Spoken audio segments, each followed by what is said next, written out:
출애굽기 28장 1절로부터 봉독해 드리겠습니다.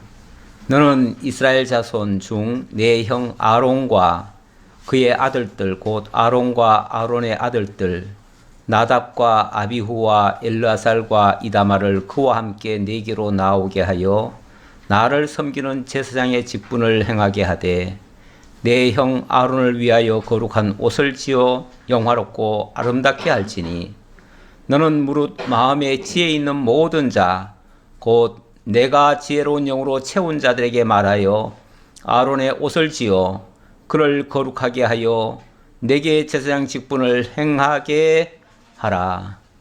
아멘.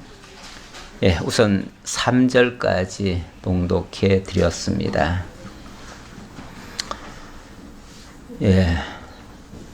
하나님께서는 아론과 그의 아들들을 특별히 구별하여 부르시고 그들을 제사장으로 삼으십니다. 하나님을 섬기는 자로 삼으신다 그런 뜻이겠죠. 그리고는 그들을 구별하기 위해서 그들에게 거룩히 구별된 영화롭고 아름다운 옷을 지어 입히게 하십니다. 왜 거룩히 구별하는데 영화롭고 아름다운 옷을 지어 입히게 하시는가? 그들이 영화롭고 아름다워서 그에 걸맞는 옷을 주시는 것인가? 그렇지 않습니다. 겉이 화려한 옷은요, 뭔가 가리기 위한 그런 목적이 있죠. 원래 옷이라고 하는 것이 가리는 데 목적이 있죠. 사실 몸매가 이쁘고 얼굴이 잘생겼고 모든 것에서 뛰어나고 이러면요 굳이 가리고 싶지 않을 거예요. 그래서 예쁜 여자들은, 아가씨들은 자꾸 몸을 내놓으려고 하잖아요. 뭔가 자랑하고 싶은, 오히려 몸매도 자랑하고 싶은 게 있어요. 그런데 연세가 드신 분들일수록 옷을 조금 화려하게 입는다고 그래요. 이건 뭐 꼭 통계는 아니지만, 뭔가, 이 몸에 대한 자신감이 없을 때 옷을 더, 이렇게 더 화려하게 입는 거죠. 제가 제사장 복장을 얘기하면서, 영화롭고 아름다운 옷을 입힌다는 것은 그 속에 영화롭고 아름다운 것이 있어서가 아니라 오히려 그 반대다. 오히려 불결하고 더럽고 추한, 어찌 보면 아론이라고 해서 특별한 사람이 아니고요, 우리와 동일한 사람일 수 있어요. 동일한 죄인일 수 있고요. 그런데 하나님께서 어쨌든 선택을 하셨어요. 선택을 해놓고 하나님이 영화롭고 아름답게 하시겠다는 거예요.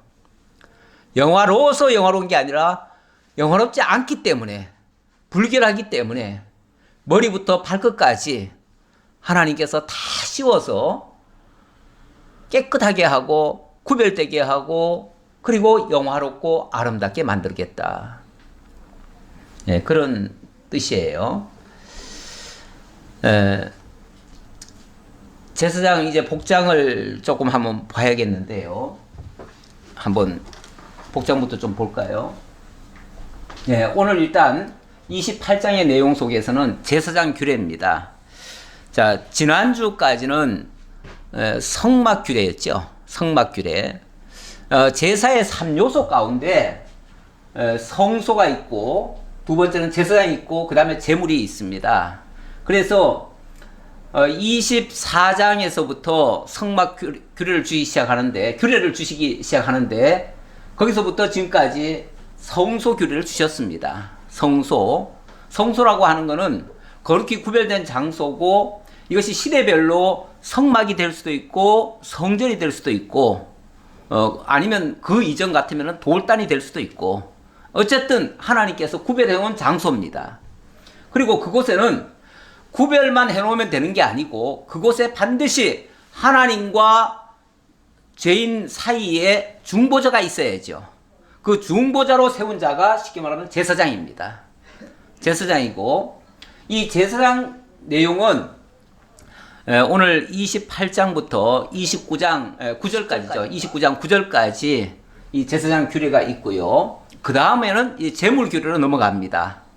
그래서 29장 후반부부터는 제물 규례를 주셔서 그게 이제 제물 규례 주시고, 그리고 레위기로 넘어가면 지금까지 주셨던 성막 규례, 또 그러니까 성소 규례, 제사장 규례, 제물 규례, 이걸 가지고 이제 온전한 제사를 드리는 겁니다.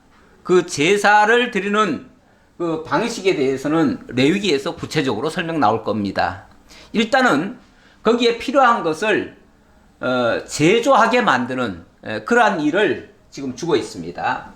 이거는 제사의 3요소를 갖추게 하려는 것이고요. 거기에 제사장 자격으로 레위 지파를 지금 하나님께서 선택을 하셨습니다. 레위 지파를 선택한 것은 레위 지파만 특별한 사람이 돼서가 아니고, 하나님께서 일단은 한 샘플을 만드신 거예요. 만드셨고, 나중에는 사람에게서 나온 지파가 아니라 하늘로부터 온, 그래서 멜기세덱 그 지파를 나중에는 진짜 대제사장은 멜기세덱에서 나옵니다. 그래서 뭐 인간 어떤 지파애가 그게 영원한 그런 제사장은 아니고요. 이건 어디까지나 하나의 샘플로 만드셨다는 것 보여주시고요. 어쨌든 여기에는 초점이 하나님께서 선택했다는 데 초점을 맞추고 있습니다. 사람이 원해서 되는 게 아니고, 철저하게 이 제사장이나 이 모든 제사들은 사람 편에서 하는 것이 아니고 하나님 편에서 하시는 겁니다. 하나님이 모든 규례를 주시고 하나님의 그 법에 맞춰서 우리는 따라가게 만드는 거예요. 우리가 주도해서 하나님께 뭘 드리는 게 아니에요. 근데 자꾸 이거를 또 혼돈을 해요. 그래가지고 자꾸 우리가 하나님 앞에 제사를 잘 드려야 된다. 우리가 잘 드려야 하나님께서 받으시고 기뻐하시고 복을 주시고 이런다고 생각을 하는데, 그게 아니고 하나님 편에서 모든 것을 제공을 하시고 우리로 하여금 그것을 믿고 따라오게끔 그렇게 하시는 겁니다. 그래서 이 제사장의 자격도 사람에게서부터가 아니라 하나님께로부터라는 걸 얘기하고요. 그리고 오늘 여러 가지 그 제사장의 옷들이 나옵니다. 대표적으로는 뭐 에봇, 받침, 겉옷, 반포, 속옷, 일단 옷은 이렇게 나오고요. 거기에 또 액세서리들이 많이 또 들어갑니다. 뭐 판결 흉패니, 또 우림과 둠밈이니, 또 어깨 견대니, 또 띠니, 뭐 이런 거, 방울이니, 금방울이니, 뭐 이런 것들이 상당히 많습니다. 많은데 이런 것들이 왜 제사장의 머리부터 발끝까지 이 모든 것을 뒤집어 씌우게 만드시는가? 이 대제사장이 하는 일이 장차 우리 주 예수 그리스도, 영원한 중보자 되실 예수 그리스도의 사역을 가리키고 있습니다. 예수 그리스도의 중보 사역을 가리키고 있어요. 그러다 보니까 그리스도가 하실 영화롭고 아름다운 일, 그걸 설명하려니까 영화롭고 아름다운 복장을 갖는 거예요. 그러니까 영화롭고 아름답다고 하는 그 표현 자체가 사람이 뭐 얼마나 꾸미면 얼마나 영화롭고 아름답겠어요. 하나님의 사역이 그렇게 영화롭고 아름답다는 거예요. 그걸 설명하려니까 가시적으로 보여주는 것이 어찌 보면은 뭐 금색, 청색, 자색, 홍색, 어찌 보면 우리가 봐서는 좀 알록달록한 게 좀 유치해 보이기도 해요. 그런데 어쨌든 의미적으로 하나님의 영화롭고 아름다운 일을 설명하려다 보니까 그런 것들이 필요하다. 그렇게 이해하시면 되겠습니다. 그래서 여러 가지 옷들을 이제부터 설명하실 건데, 이런 것들은 다 그리스도의 거룩한 중보 사역을 가리키고 있다. 이렇게 보시면 되겠습니다. 자, 이게 이제 전체 성막의 모형도고요. 그 다음에 이 제사장들의 복장들이 나오죠. 그리고 제사장이 하는 일들인데요. 여기 보면 이게 대제사장입니다. 요 그림이 대제사장이고, 뒤에는 일반 제사장들, 다시 말하면 아론의 아들들 또는 그 돕는 제사장들 이야기입니다. 근데 복장이 좀 다르죠. 여기는 그냥 하얀 베옷으로만 입었는데, 여기는 굉장히 이 추가로 이게 이제 속옷이고요. 사실은 이게 속옷이라고 말할 수 있어요. 우리 설명할 때 보면 반포 속옷이라고 하는데, 그 다음에 겉에 또 겉옷이 있고 또 에봇이 있고 그 다음에 흉패도 있고 여러 가지를 또 더 추가로 더 달고 있습니다. 요거는 이제 그림은 요게 이제 그 뭡니까 향단 분향단이기 때문에 이 지성소 쪽에서 본 그림입니다. 그리고 여기는 출입구고요. 예, 출입구. 자, 그렇게 일단 그림을 대략 이해해 주시고요. 오늘 대제사장의 입을 옷부터 먼저 설명을 하는데, 일단 이 옷에 들어가기 전에 이 옷이라고 하는 게 어찌 보면 우리 사람을 가리킬 때도 사실은 옷이라는 표현을 쓰기도 합니다. 그래서 베드로 사도 같은 경우는 베드로가 그랬나요? 사도 바울이 그랬나요? 데살로니가에서 그렇게 얘기한 것 같군요. 보면은 우리의 옷이 낡아지고 후패해진다 이런 표현을 써요. 우리의 옷이 이제 세월이 지나가면 자꾸 낡아진다. 그러면은 이 옷을 이제 벗어야 된다. 그리고 새 옷으로 갈아입는다. 이게 어찌 보면 우리 쪽에서 봤을 때는 그게 죽음입니다. 죽음이고 새로운 신령한 몸으로 완전히 탈바꿈이 되어지는 거예요. 그게 옷 갈아입는 모습이에요. 그러니까 어찌 보면 이 육체를 옷으로 표현하기도 하는데, 근본적으로 우리 인간의 모습이 어떠한 모습인가? 이사야 성경에서는 이렇게 얘기를 하고 있습니다. 무릇 우리는 다 부정한 자 같아서 우리의 의는 다 더러운 옷 같으며, 우리의 몸을 감싸고 있는 것이 어찌 보면 옷인데, 그 옷을 만약에 의라고 표현한다면 그건 더러운 옷과 같다 이렇게 얘기를 합니다. 다시 말하면 우리의 의가 없다 그 말이에요. 우리가 하나님 앞에 내세울 만한, 자랑할 만한 그런 거룩하고 의로운 옷이 없다 그 말이에요. 우리는.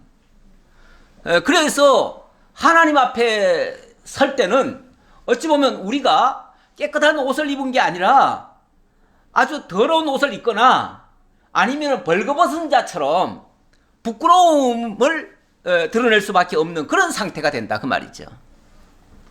그런데 우리 하나님, 그렇기 때문에 다 잎사귀 같이 시들고 제약이 바람같이 우리를 몰아가나이다. 그런 옷을 입고 있으니까 이건 쓸모가 없잖아요.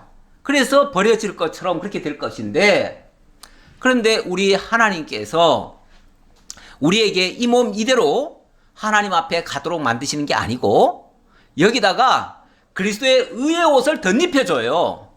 덧입혀줘서 우리로 하여금 새로운 피조물이 되어지고 이제 하나님 앞에 당당히 나아갈 수 있는 그런 자격자로 만들어줘요. 그 자격자로 만들어주는 것이 뭐냐면, 그러나 너희는, 베드로 사도가 한 말입니다. 그러나 너희는 택하신 족속이요 왕같은 제사장들이요 거룩한 나라요. 거룩한 하나님의 나라에서 그의 소유가 된 백성으로서, 그의 자녀로서 당당히 왕같은 제사장의 자격으로 그 앞에 나아갈 수 있게 만들어줬다. 우리의 힘이 아니라 그야말로 그리스도의 능력으로 그리스도의 의의 옷을 갈아입어서 그렇게 됐다. 그래서 진짜 대제사장, 진짜 대제사장은 원래 여럿이 아닙니다. 하나죠, 하나. 물론 구약 시대에 레위 제사장은 얼마 살지 못하고 다 죽습니다. 죽기 때문에 또 후계자를 또 새로 뽑고 해가지고 그 아들 중에서 또 제사장이 또 나오고 이렇게 해서 계속 이어지기는 하지만, 계속 갈리기는 하지만, 그러나 원칙적으로 말하면 그 아버지에게서 아들에게로 계속 대가 이어진다는 것은 하나라는 얘기예요. 이게 바뀌지 않는다는 얘기예요. 바뀌지 않는다는 것을 뜻하고 있고, 그래서 진짜 대제사장은 한 분이 맞습니다. 한 분이어야 맞아요.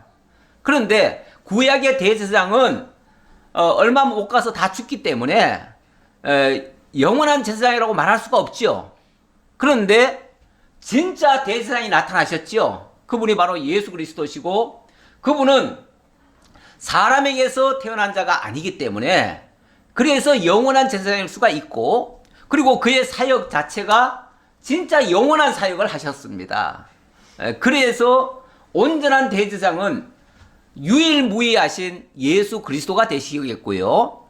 그래서 예수 그리스도를 우리는 대제사장이라고 말씀드릴 수 있고, 그 외에는 제사장이 없습니다. 더 이상. 쉽게 말하면 대제사장은 없어요. 그래서 대제사장의 역할이 하나님과 우리 사이의 중보자인데, 하나님과 우리 사이의 진정한 중보자는 예수 그리스도밖에 없습니다. 그래서 더 이상 이 땅에서는 다른 중보자를 찾으면 안 됩니다.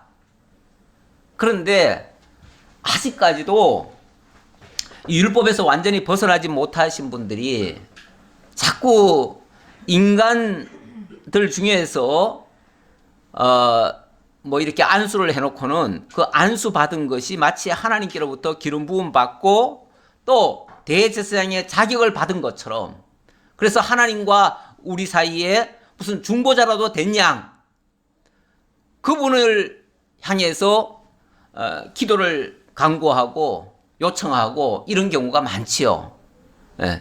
그렇게 되면은 자칫하면은 인간이 하나님과 인간 사이에 대제사장 역할을 하려고 덤벼들어요. 그렇게 되면은 이거는 문제가 있습니다. 이건 신학적으로 굉장히 문제가 됩니다. 그래서 물론 지금 또 천주교에서는 사실은 이런 그 미사를 드릴 때 보면 천주교에서는 이런 복장 이건 아니지만 이런 비슷한 옷을 입고 있습니다. 그들이 이런 옷을 입고 있는 이유는 자기들이 사제라는 거예요. 이 사제라는 말 자체가 뭐예요? 사제, 제사장이라는 얘기예요. 당신들이 제사장이라는 거예요. 그러면은 여전히 구약의 그 생각을 그대로 가지고 있는 거거든요. 그리고 하나님과 인간 사이에 자기들이 중보자라고 생각하는 거예요. 실제로 교황을 지상의 신의 대리자라고 생각하잖아요. 신의 대리자라고 생각하니까 완전 중보자가 되는 거죠. 거기다가 일반 주교나 이런 사람들은 전부 다 제사장이 되는 거죠. 그러니까 진짜 중보자 역할을 하고, 그래서 죄를 지은 사람도 제사장 앞에 와가지고 죄를 고백하잖아요. 그렇게 하고 마치 제사장이 또 죄 사하듯이 어떻게 또 방법론을 가르쳐 주죠. 이렇게 하는데 그거는 전적으로 구약에서 벗어나지 못한 행위입니다. 그건 그리스도를 사실은 부정하는 거예요. 왜냐하면 우리의 유일무이한 중보자는 예수 그리스도밖에 없는데, 하나님께서 천하인간에 다른 이름을 주신 이가 없는데 다른 중보자를 주신 적이 없어요. 유일하게 예수 그리스도가 중보자예요. 유일한 중보자. 그래서 다른 이름으로는 하나님께로 갈 자가 없다라고 선언을 했는데, 결국 인간이 마치 구원을 주기도 하고 뺏기도 하고, 그래서 인간이 세를 주면은 구원을 받고 그렇지 않으면 구원 못 받는 것처럼 이렇게까지 생각을 하게 만들지요. 그렇게 하는 것은 전적으로 이 성경을 부정하는 행위가 되고, 그래서 베드로 사도는 이렇게 말합니다. 이제부터는 너희가 택하신 족속이요 왕같은 제사장들이요. 이제는 인간 중에서 어떤 대제사장이 따로 있는 게 아니고 예수 그리스도가 유일한 대제사장이기 때문에 너희는 그 예수를 통해서 하나님의 백성들을 인도해 주는, 그러니까 어찌 보면 보조 역할을 하는 자들이죠. 원래 대제사장이 중보자고요. 제사장들은 그 보조자들이에요. 보조자들. 그렇죠? 보조자들이에요. 그 옆에서 어찌 보면 심부름하면서 대제사장이 중보 역할을 하는 데에 충성을 다하도록 그렇게 옆에서 보조하는 자들이에요. 그런데 우리 보고 뭐라 그러냐면 너희는 왕같은 제사장들이요 이렇게 얘기를 합니다. 왕같은 제사장들이란 말은 우리에게 하나님께서 원래 왕이라고 하는 것은 자유롭게 뭘 할 수 있는 자 아닙니까? 근데 우리가 이제는 뭐 의무적으로라든지 뭐 강압적으로 무슨 일을 하는 게 아니에요. 우리 신약시대의 모든 성도들은 다 자발적으로 합니다. 자원해서 깨달아서 기쁨으로 이렇게 모든 일을 합니다. 그렇게 하는 제사장이다 그 말이에요. 억지로 그거 안 하면 큰일 나는 것처럼 그렇게 명령한 것도 아니고, 우리는 기쁨으로 그 선한 일에, 그리스도의 중보 일에 우리가 동참하고 거기에 합력하는 그런 자들이란 얘기예요. 그리고 우리는 그의 소유가 되었고 그의 나라의 주역으로서 이제 함께 살아가게 됐다 그 말이죠. 우리는 이제 기쁨으로 그 일에 동참하게 됐다. 자, 이런 차원에서 베드로 사도가 얘기했고, 그래서 신약 시대에 더 이상은 인간 중보자가 따로 없습니다. 인간 중보자가 따로 없어요. 요즘도 자꾸만 중보 뭐 기도니 뭐니 이런 얘기를 자꾸 하시면서 인간 목회자를 마치 중보자인 것처럼 그렇게 생각하는 경향이 많아요. 그리고 그렇게 하기 위해서 자꾸만 목회자는 일반 성도들과 다르다라는 것을 암시하기 위해서 특별한 옷을 입히는 경우가 있어요. 그 특별한 옷이 소위 말해서 목사 가운 아닙니까? 목사 가운. 근데 목사 가운을 입으면은 뭔가 남달라 보이고 일반 성도들이 갖지 못한 그런 능력이 있는 것처럼 보이기는 해요. 하지만은 그는 엄밀하게 말하면은 자칫하면은 그리스도 중보 자리에 올라갈 가능성도 있어요. 그 위험성이 있다는 거죠. 그래서 종교 개혁자들은 더 이상 우리가 그 중보자 역할을 하지 못하게 하려고 이제는 우리는 만인제사장이다 이렇게 얘기를 해요. 그래서 이제는 우리가 만인제사장입니다. 만인제사장. 그러니까 우리 모두가 다 제사장이다 그 말이에요. 우리 모두가 다 제사장이에요. 물론 우리 스스로 하나님 앞에 나가지는 못해요. 왜냐하면 대제사장 되시는 예수 그리스도가 있기 때문에. 그래서 예수 그리스도를 통해서 우리가 함께 하나님께로 인도하는 자. 그래서 그의 아름다운 덕을 선전하고 그걸 위해서 우리 이제 불렀다고 그러잖아요.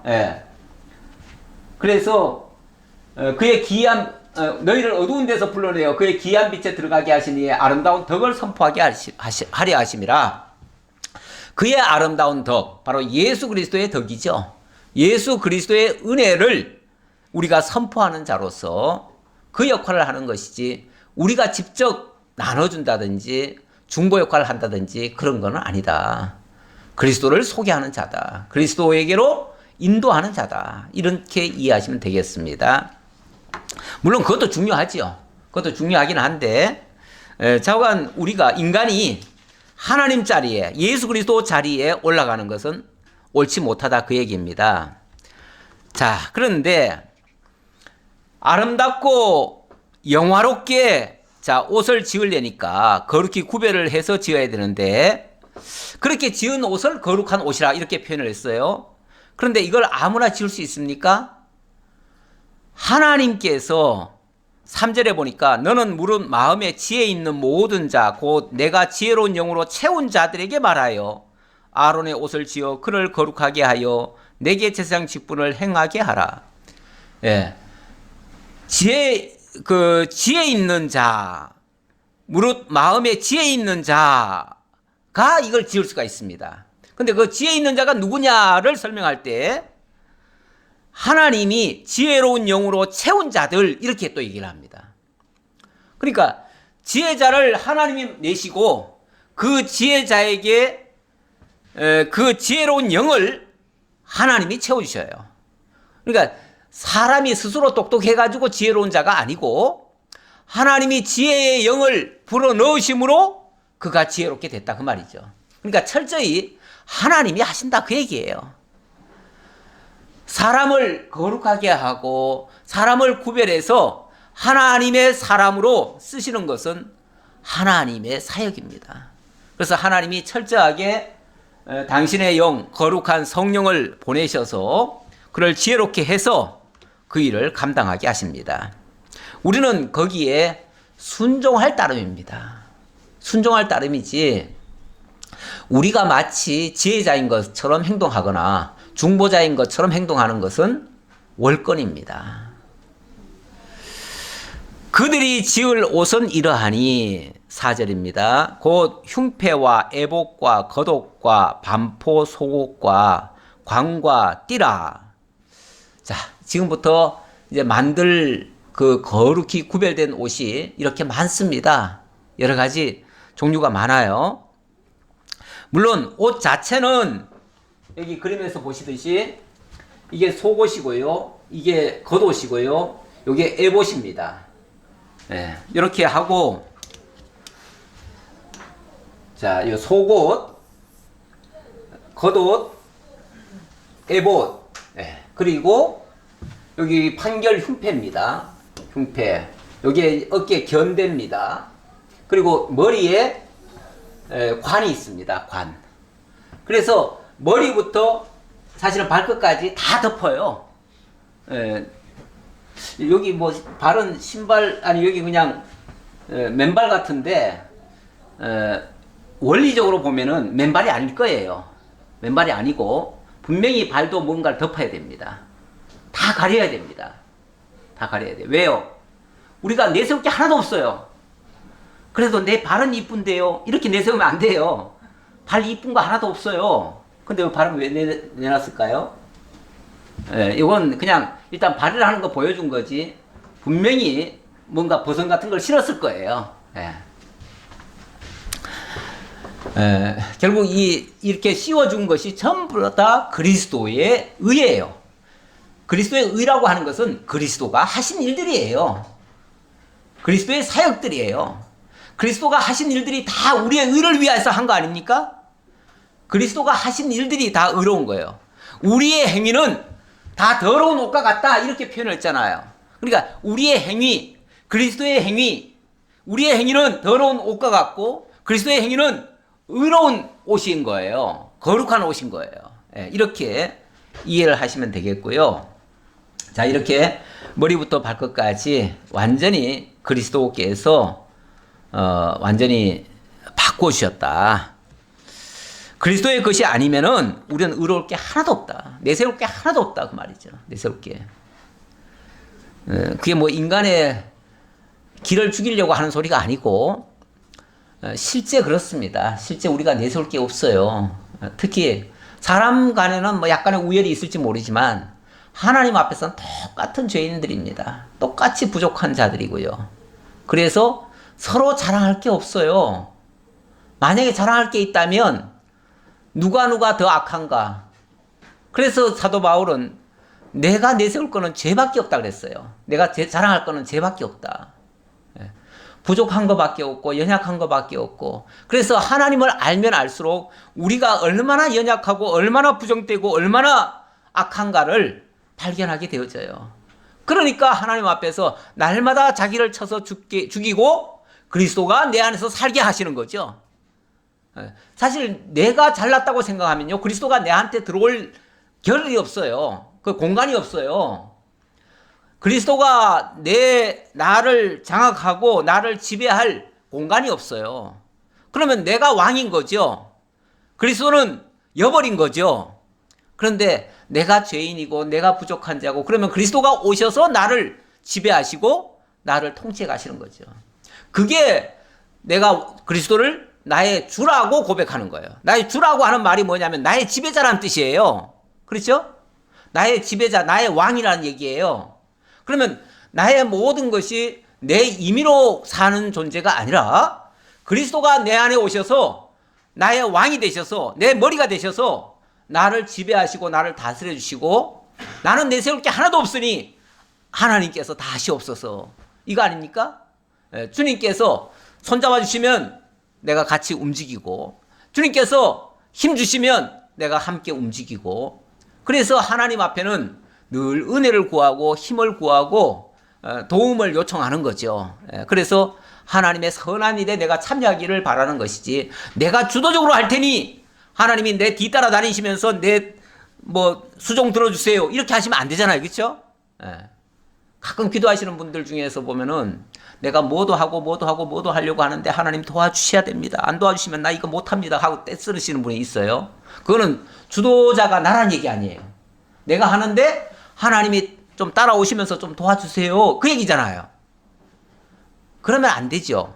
내가 주도하시지 말고 그리스도가 내 안에 오셔서 나를 지배하시고 나를 이끌어 달라고 오히려 얘기를 하셔야죠. 그러면 주님께서 가시는 길이면 저도 가겠습니다. 주님이 하시는 일이면 저도 하겠습니다. 주님이 원하시는 거면 저도 좋습니다. 이렇게 하는 것이 맞지요. 그게 우리 주를 왕으로 모시는 자세지요. 철저하게 그래서 나는 죽고 그리스도가 내 안에서 사셔야 된다. 그 작업이 우리 신앙에 날마다 해야 되는 일들입니다. 자, 이렇게 함으로써 아론이 네개 제사장 직분을 행하게 하라. 네, 그 말입니다. 그들이 쓸 것은 금실과 청색, 자색, 홍색 실과 가늘게 꼬은 배실이니라. 여기 이 옷을 만드는데 원래 제사장들의 옷에는 이 흰 옷만 있기 때문에 굳이 여기 뭐 금색, 청색, 자색, 홍색 이런 게 다 필요 없어요. 필요 없는데 대제사장은 이 일을 해야 됩니다. 그리스도의 그 화려하고 아름다운 영광스러운 일들을 표현을 해야 되니까 그거 하나하나를 설명하려다 보니까 이렇게 청색, 자색, 홍색 실에 그런 어떤 의미도 담는다는 거죠. 어찌 보면 좀 알록달록한 게 좀 그래요. 그런데 어쨌든 그래도 다 의미를 두고 한 거기 때문에 우리는 이 옷을 자체를 보는 게 아니고 옷 속에 담겨 있는 그리스도의 그 사역, 그리스도의 역사, 그걸 보는 거죠. 자, 6절부터 보겠습니다. 6절로 14절에서는 제사장이 입을 에봇을 제사장의 입을 에봇을 청색, 자색, 홍색 배실로 짜서 짓는 시향이 되겠는데요. 자, 6절부터 보겠습니다. 그들이 금실과 청색, 자색, 홍색 실과 가늘게 꼬은 배실로 정교하게 짜서 에봇을 짓되 그것에 어깨 바지 둘을 달아 그 두 끝을 이어지게 하고. 자, 여기 그림을 보시면은 요게 지금 에봇이라고 그랬죠? 여기 에봇인데 에봇의 요 어깨에 끈을 이렇게 달아 가지고 여기 이제 견대를 달으라 그 소리예요. 에봇 위에 매는 띠는 에봇 짜는 법으로 금실과 청색, 자색, 홍색 실과 가늘게 꼬은 배실로 에봇에 정교하게 붙여 짤지며. 요 자체가 에봇인데 이게 어찌 보면은 우리식으로 보면은 쉽게 그냥 이해하기 쉽게 보면은 마치 주방에서 일하시는 분들이 앞치마 두르는 거 있죠? 그 앞치마 같은 모습이에요. 앞치마 같은 모습이에요. 그러니까 속에 옷은 있고 그 위에다가 지금 이걸 한 건데 조금 전에 자 다시 볼까요? 정교하게 붙여 짤지며 호마노 2개를 가져다가 그 위에 이스라엘 아들들의 이름을 새기되 그들의 나이대로 6 이름을 한 보석에 나머지 6 이름은 다른 보석에 새기라. 요 위에다가 쉽게 말하면 여기 어깨 견대에 보석이 6개를 만들라는 거죠. 이렇게 하면 6개인가요? 하나, 둘, 6개. 이렇게 6개를 만드는데 여기 전부 다 보석이 박혀 있습니다. 이렇게 6개. 6개가 양쪽에 6개. 그럼 12개죠. 12개인데 이 12개의 보석이 사실은 이스라엘 백성 12지파를 가리키는 상징적인 보석입니다. 이스라엘 백성을 지금 이 제사장이 하는 일이 뭐냐면 백성들을 대신하는 거 아닙니까? 그러니까 백성들을 자기 어깨에 매는 거예요. 자기 어깨에 이스라엘 백성들이 12지파를 다 자기 어깨에 매어요. 이 어깨에 맨다는 거는요, 그들의 어찌 보면 뭐 운명이라는 표현이 적절할지 모르겠는데 자관 이스라엘 백성들의 모든 운명을 자기 어깨에 다 짊어지는 거예요. 제사장 한 사람의 잘잘못에 의해서 이스라엘 전체 백성이 살기도 하고 죽기도 합니다. 이 지도자의 무게 사실 무겁지요. 진짜 지도자의 무게는 무겁습니다. 그래서 뭐 왕관을 쓰려는 자 그 왕관의 무게를 견뎌라 이런 말씀도 있습니다. 이 대제사장이 역할이라는 게 이렇게 무게가 있는 겁니다. 백성들의 모든 앞날이 이 어깨에 달려 있어요. 여기서 만약에 조금만 삐끗하면은 그들이 다 죽는 거예요. 그 대신 이 제사장이 어깨에 메고만 있으면 그 백성들은 또 든든하게 또 보호가 되는 거죠. 그러니까 이 어깨가 얼마나 중요하냐가 중요하고, 그리고 그 중보자가 얼마나 또 완벽해야 되겠어요. 이 중보자가 잘못 만약에 세워지면요, 진짜 나라 망하는 겁니다. 이 대제사장이요, 처음에는 이렇게 아론으로 해가지고 정말 구별돼가지고 거룩히 구별된 제사장으로 이어졌거든요. 그런데 이스라엘 나라가 어느 순간부터는요, 이 나라가 쉽게 말하면 구분이 다 돼서 그렇겠죠. 예. 정말 대제사장이 정상적으로 그 물려받아가지고 제사장 노릇을 하는 게 아니고, 이 정치 권력에게 빌붙어가지고 거기다가 뇌물을 주고, 그리고 그 대제사장 자격을 삽니다. 쉽게 말하면 돈 주고 제사장을 사가지고 제사장 노릇을 해요. 그러다 보니까 이런 제사장은요, 이게 이제 왜 그러냐면, 나라가 기울고 외세가 침입을 해가지고 외세가 지배를 하니까 진짜 그 나라를, 그 백성을 사랑하는 제사장은 백성을 사랑하기 때문에 그 정치인들이 용납을 안 해요. 백성 사랑하는 지도자를 용납을 안 해요. 그러니까 그들을 빼버릴 거 아니에요. 빼니까 그 대신 누군가 세우기는 세워야 될 거 아니에요. 세우는데 누가 쉽게 말하면 그 정치인 편에 서가지고 말 잘 듣고 또 돈 잘 내는 사람이 있으면은 그 사람을 세워주는 거예요, 그냥. 세워주니까 예수님 당시에 무슨 일까지 있었냐면, 성전 안에 대제사장이 혼자가 아니에요. 여럿이고, 그 대제사장들이 무슨 짓을 했냐면은 성전 안에다가 장사꾼들을 들여왔어요. 그래가지고 그 장사꾼들이 성전에서 소도 팔고 비둘기도 팔고 온갖 재물을 다 팝니다. 그러면서 백성들한테는 너희들 하나님 앞에 제사 드리려면은 재물 가져와라. 근데 재물 가져오면 전부 다 태짜 놓습니다. 이거는 뭐가 부정하고 뭐가 불결하니까 여기 있는 걸로 바꾸라고. 바꾸면서 웃돈을 받습니다. 소위 말해서 장사하는 거예요, 장사. 장사를 해가지고 많은 이득을 남겨가지고 그걸 또 이 대제사장이 그걸 또 공납을 받습니다. 그걸 가지고 정치인들한테 또 뇌물을 줍니다. 이런 아주 엉망진창이 돼버렸어요.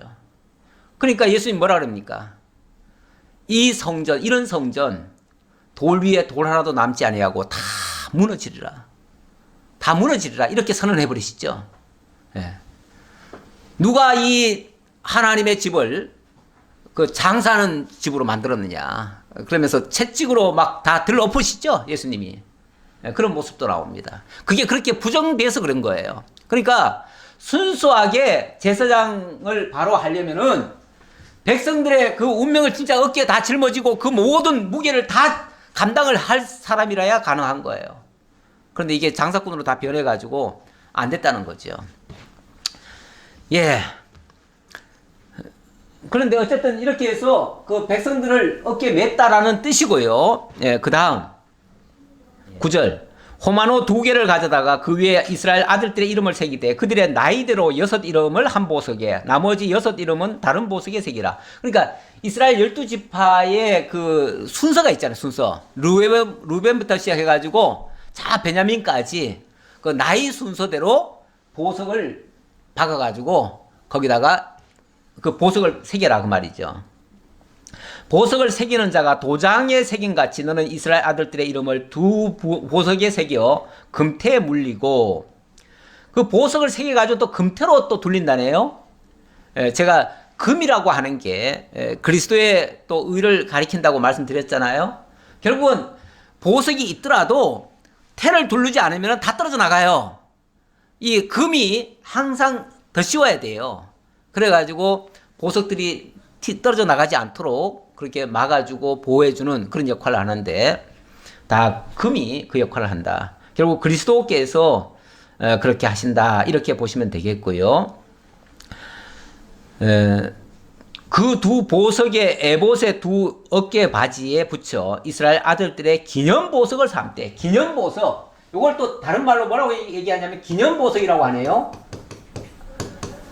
이 보석은 지금 이스라엘 백성 12지파고요. 쉽게 말하면 이스라엘 백성들을 하나님이 보석처럼 여긴다는 얘기예요. 하나님이 당신의 백성들을 보석처럼 여기십니다. 근데 보석이 한 가지가 아니에요. 12가지예요. 이 똑같은 것만 많이 가지고 있으면 좋은 건가요? 아니죠. 다양하지만 특색이 있고 아주 그런 것들이 다양할수록 더 좋은 거죠, 사실은. 그런데 이제 이스라엘 12지파를 하나님께서 보석처럼 여깁니다. 우리 어린이들 찬송에 보면 반짝반짝 빛나는 뭐 보석 뭐 그런 노래 있죠? 맞나요? 뭐 비슷하죠. 비슷하면 맞는 거예요. 예, 우리들 하나님께서 하늘에서 보실 때 보석처럼 보신다는 거죠. 예, 그래서 이스라엘 백성들도 하나님이 이 기념이라고 하는 것은 항상 기억하고 생각한다는 말이잖아요. 우리를 잊지 않고 언제나 하나님께서 불꽃 같은 눈동자로 지켜보고 계시다. 예, 대제사장의 어깨에 매어 있는 이스라엘 백성들을, 언약 자손들을 하나님은 절대로 놓지 아니하시고 지켜보고 계신다. 이런 의미예요. 우리 하나님이 우리를 영원히 기억을 하십니다. 잊지 않으십니다. 자, 그런 의미가 되겠고요. 너는 금으로 태를 만들고 순금으로 녹군처럼 두 사슬을 닦고 그 따은 사슬을 그 태에 달지니라.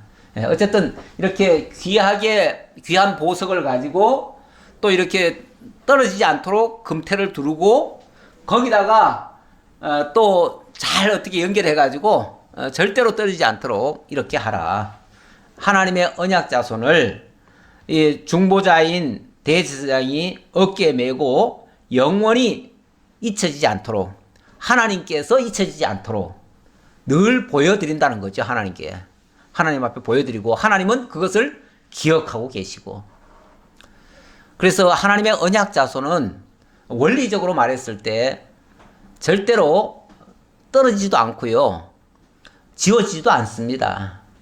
근데 가끔은 보면 교사들이 우리가 행위가 옳지 못하면은 하나님의 생명록에서 지워진다. 이렇게 말씀하시는 분들도 있어요.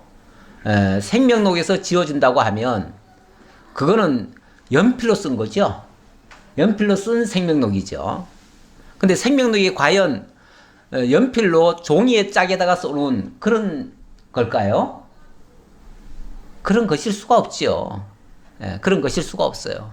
우리 생각에 생명록 그러니까 마치 종이에다가 연필로 써놓은 것 같이 생각하지만 그렇게 쓴 게 아니고요. 이 생명록은 우리의 행위를 봐가지고 이름을 적은 게 아니에요. 그렇게 적은 게 아니고 이미 창세전 그리스도 안에서 너희를 택했다 그러잖아요.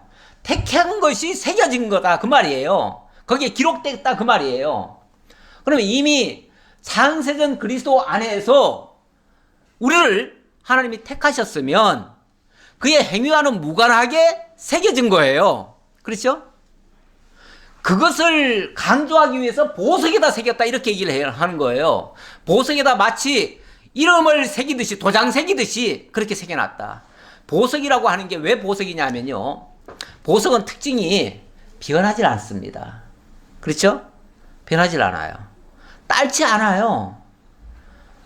그리고 뭐 지워지거나 변질이 안 돼요. 그렇기 때문에 이 보석이 되는 거예요.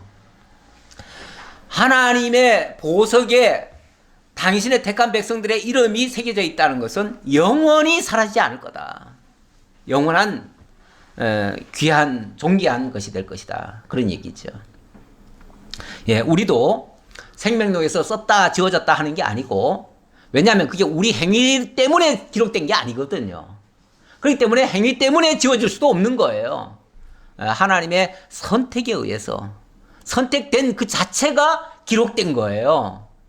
그걸 우리 표현으로 우리에게 설명을 하려다 보니까 생명록에 기록이 됐다 이렇게 표현한 거지, 그게 무슨 종이책에다 기록됐다는 얘기가 아니에요. 15절. 너는 판결 흉패를 에봇 짜는 방법으로 금실과 청색, 자색, 홍색 실과 가늘게 꼬은 배실로 공교하게 짜서 만들되 길이와 너비가 한 뼘씩 두 겹으로 네모 반듯하게 하고. 자, 이번에는 판결 흉패네요. 자, 판결 흉패.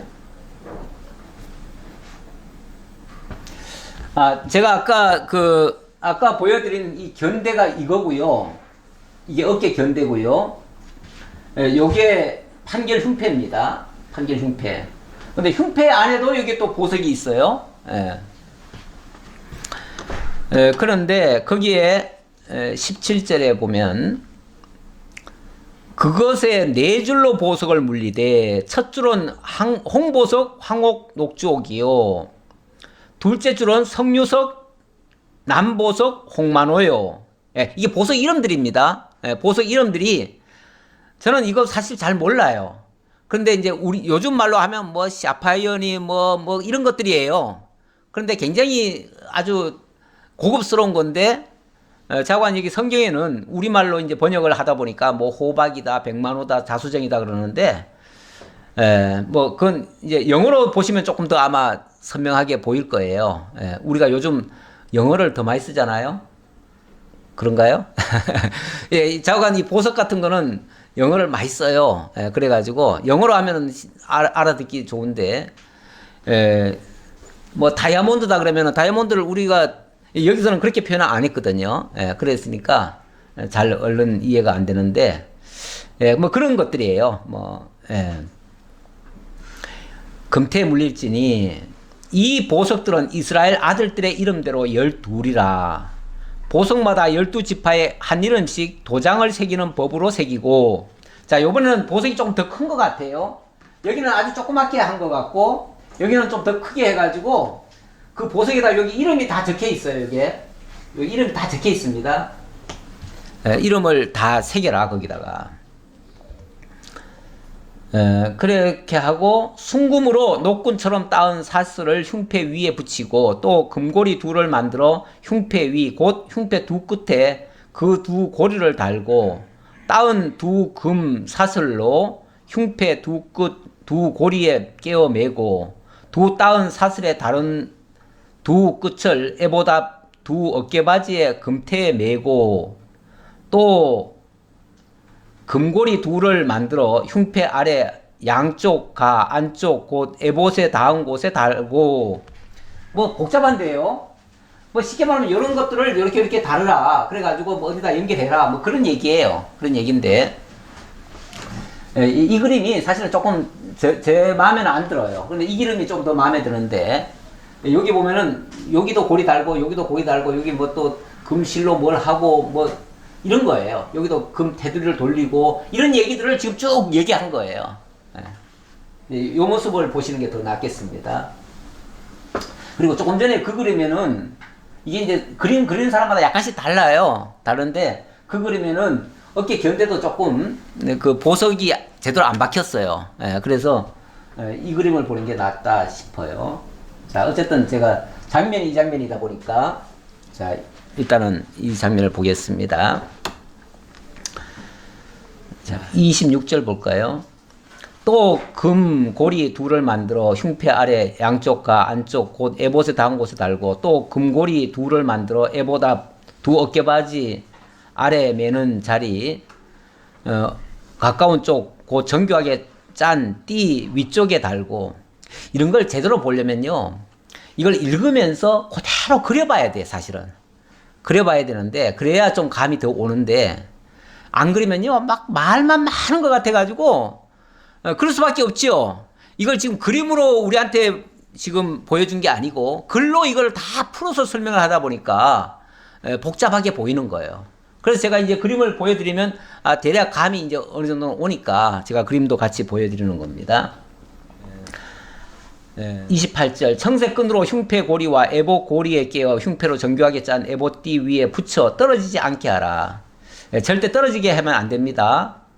29절 아론이 성소에 들어갈 때에는 이스라엘 아들들의 이름을 기록한 이 판결 흉패를 가슴에 붙여 여호와 앞에 영원한 기념을 삼을 것이니라. 그러니까 이 평상시는 아마도 이거를 떼어놨을 거예요. 떼어놨다가 이제 제사장이 이제 안으로 들어갈 때는 이걸 이 가슴에 달아라 그 말이죠.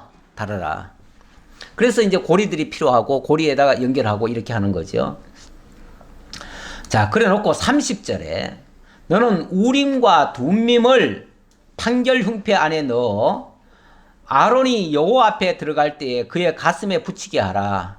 아론은 여호와 앞에서 이스라엘 자손의 흉패를 항상 그의 가슴에 붙일지니라. 흉패, 가슴 흉자에다가 이제 폐, 그런 폐를 얘기하는 거죠. 그러니까 가슴에다가 이거를 늘 붙이고 들어가라 그랬는데 어찌 보면 제사장의 어깨에도 지금 이스라엘 12지파를 메고 있는 셈이고요. 가슴에는 또 품고 있는 셈이에요. 그리고 그 가슴 안쪽에는 또 뭘 하라고 했냐면 우림과 둠밈이라고 하는 것을 넣으래요. 예. 우림과 둠밈이라고 하는 것은 일종의 이걸 판결 흉패라고 합니다. 판결 흉패. 자, 판결 흉패라고 하는데 판결이라고 하는 것은 뭔가 분별을 하는 거죠. 옳고 그름을 분별하고 어떤 길을 제시하는 거예요. 근데 그 안에다가 우림과 둠밈을 넣어놨어요.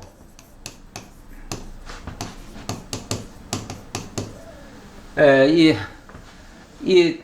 우림이라고 하는 글자와 이 둠밈이라고 하는 글자에는 이 히브리어의 시작 글자와 히브리어의 이 마지막 글자 타우, 알렉과 타우가 들어 있습니다.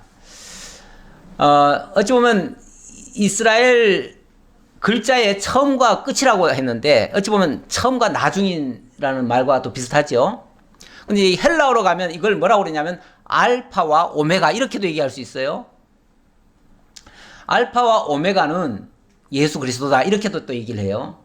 그러니까 우리의 길을 인도해 주는 것이 바로 이 우림과 둠밈인데 우리의 옳고 그름을 분별해주고 우리의 가는 길을 제시하는 것이 우림과 둠밈인데 결국 예수 그리스도가 우리의 길과 진리와 생명이 되셔서 우리를 이끌어주고 옳고 그름을 분별해주고 모든 것을 제시한다. 그래서 제사장도 자기 마음대로 행동하는 게 아니고 이 우림과 둠밈의 움직임에 따라서 행동을 합니다.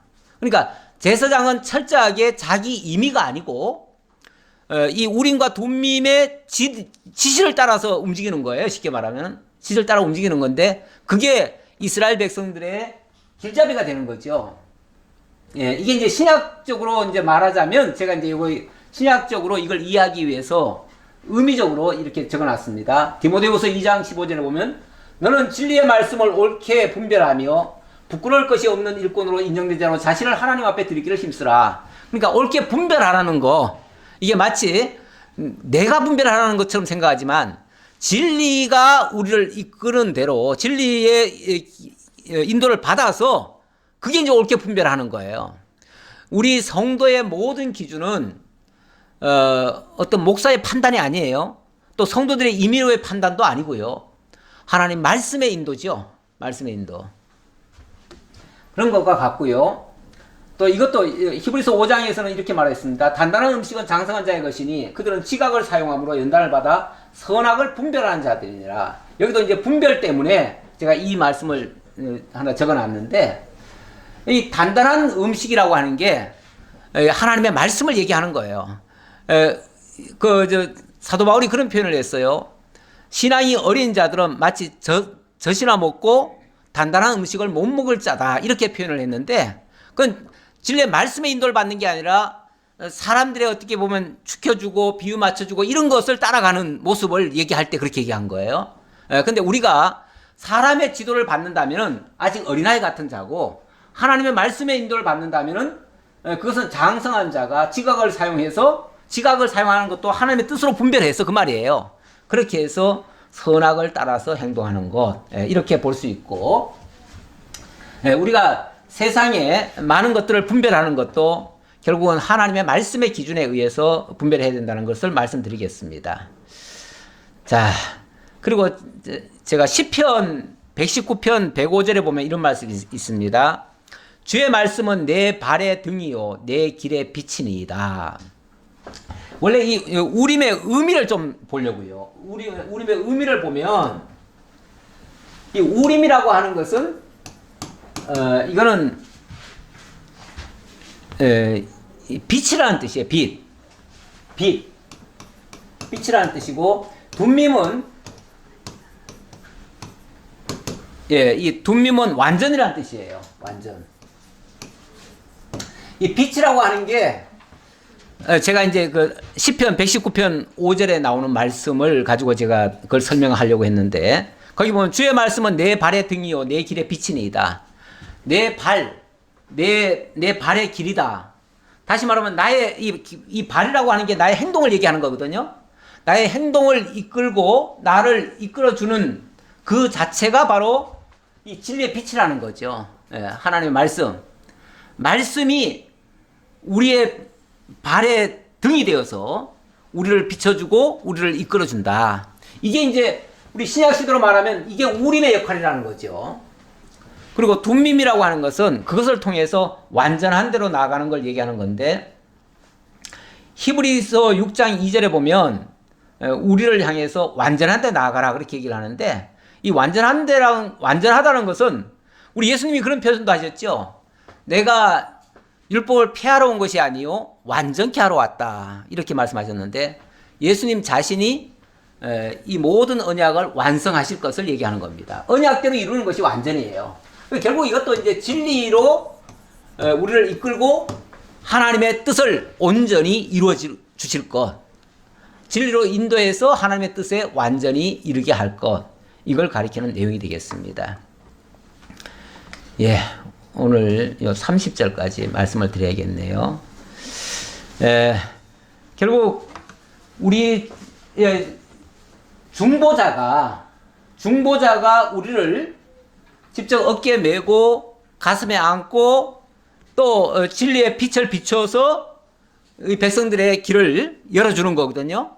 그리고 또 이 제사장에 의해서 우리가 성소 휘장을 열고 지성소 안에 있는 하나님께로 나아가게 됩니다.